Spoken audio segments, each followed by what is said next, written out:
Did you know that only 399 of these hypercars exist, and every single one was sold before it was even revealed?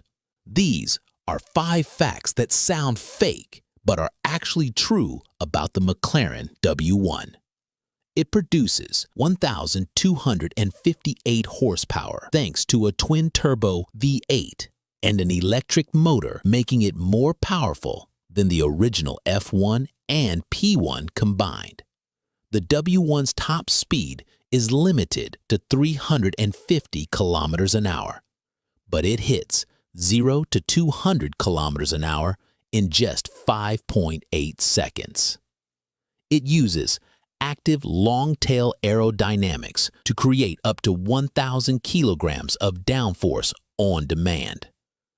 And McLaren says its power-to-weight ratio is over 900 horsepower per tonne, thanks to its ultralight carbon chassis. But